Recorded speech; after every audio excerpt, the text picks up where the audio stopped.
दोस्तों, कभी कभी प्यार से शुरू हुई कहानी इतनी खौफनाक हो जाती है कि सुनने वाले भी सन्न रह जाते हैं। एक लड़का जो अपने सपनों के लिए 750 किलोमीटर दूर कोलकाता जाता है, वहीं लॉकडाउन के दौरान उसे एक लड़की से प्यार हो गया।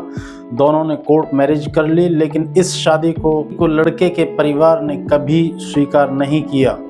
9 दिसंबर 2025 की एक रात कुछ ऐसा हुआ कि एक बेटे ने अपने ही माँ और बाप को मौत के घाट उतार दिया। आज की ये सच्ची कहानी है उत्तर प्रदेश के जौनपुर जिले के जाफराबाद थाना क्षेत्र की। ये कहानी शुरू होती है उत्तर प्रदेश के जौनपुर जिले से। जाफराबाद थाना क्षेत्र का एक इलाका है अहमदपुर, पुरानी गोदाम। यहाँ रहते थे 62 वर्षीय श्यामलाल और उनकी पत्नी 60 वर्षीय बबीता देवी।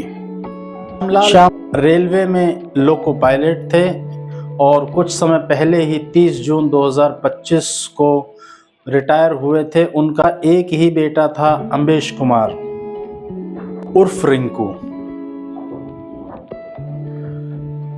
रिंकू ने 2019 में बीटेक किया और तभी उसे नौकरी की तलाश में कोलकाता से क्वालिटी इंजीनियर की नौकरी मिल गई।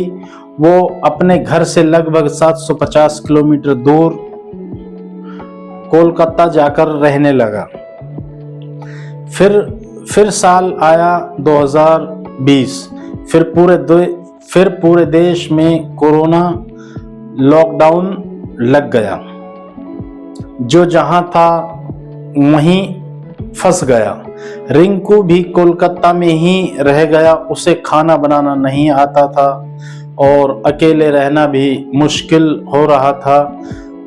तभी पास में रहने वाली एक लड़की जो ब्यूटी पार्लर में काम करती है, उसकी जिंदगी में आई। लड़की ने उसे पूछा, तुम घर क्यों नहीं गए? रिंकू ने बताया कि लॉकडाउन की वजह से घर नहीं जा पाया।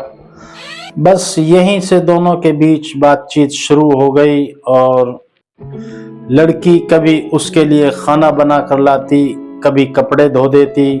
धीरे धीरे दोस्ती फिर प्यार में बदल गई। लेकिन एक समस्या थी, लड़का हिंदू था और लड़की मुस्लिम। जब रिंकू ने अपने घर वालों को बताया कि वह एक मुस्लिम लड़की से शादी करना चाहता है, तो घर में हंगामा हो गया।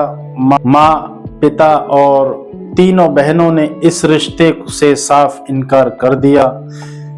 लेकिन रिंकू अपनी जिद पर अड़ा रहा और आखिरकार दोनों ने कोर्ट मैरिज कर ली। इसके बाद परिवार ने लगभग उससे रिश्ता तोड़ दिया, खत्म कर दिया। समय बीतता गया और रिंकू और उसकी पत्नी के 2 बच्चे भी हो गए। लेकिन परिवार का विरोध कम नहीं हुआ।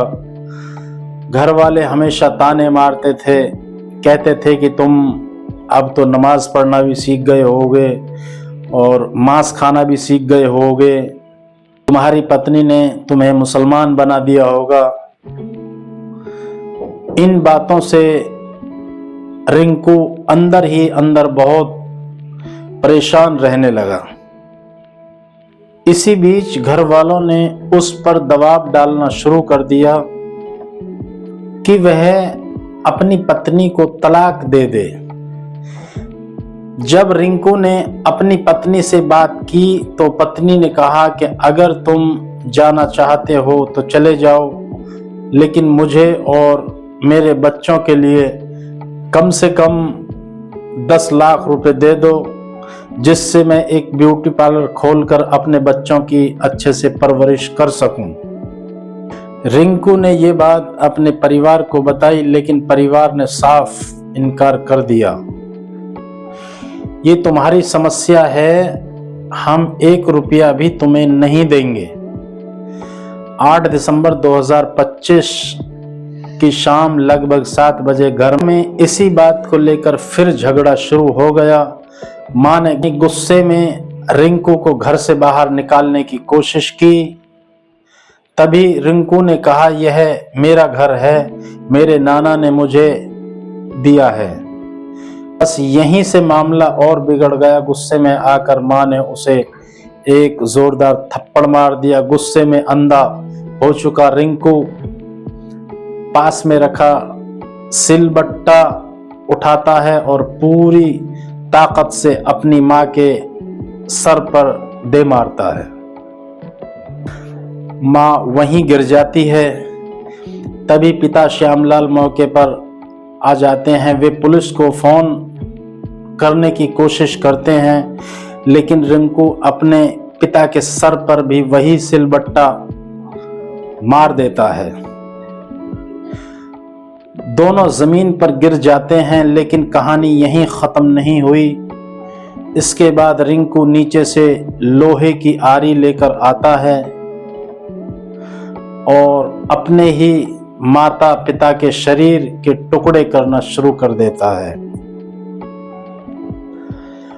उसने दोनों के शवों के 3-3 टुकड़े किए, फिर उन्हें प्लास्टिक के बोरों में भर दिया। सुबह करीब 4 बजे 8 किलोमीटर दूर गोमती नदी के बेलाव घाट पहुंचा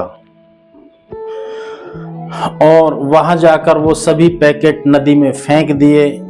9 दिसंबर से घर वालों का फोन बंद आने लगा। तब बहन वंदना ने जाफराबाद थाने में गुमशुदगी की रिपोर्ट दर्ज कराई। पुलिस ने सीडीआर और लोकेशन ट्रैक की और शक सीधे रिंकू पर गया। कड़ी पूछताछ में आखिरकार रिंकू टूट गया और उसने पूरी कहानी कबूल कर ली। इस घटना ने पूरे जैनपुर को हिला दिया। एक बेटा जिसे माँ बाप ने पाल पोस कर बड़ा किया था, उसी बेटे ने उन्हें इतनी बेरहमी से मार दिया और अब वो सलाखों के पीछे अपनी जिंदगी काट रहा है। दोस्तों, गुस्से में लिया गया एक गलत फैसला कई जिंदगियों को बर्बाद कर सकता है। इसलिए रिश्तों को संभालना सीखिए, क्योंकि टूटे हुए रिश्ते कभी कभी खौफनाक अपराध बन जाते हैं। दोस्तों, इस वीडियो का उद्देश्य किसी की भावनाओं को ठेस पहुंचाना या किसी का दिल दुखाना नहीं है। ये वीडियो केवल जागरूकता और जानकारी के लिए बनाई गई है। तो दोस्तों, फिर मिलेंगे एक और सच्ची और दिल दहला देने वाली सच्ची घटना के साथ। तब तक आप अपना और अपने परिवार का ख्याल रखिए। जय हिंद, जय भारत।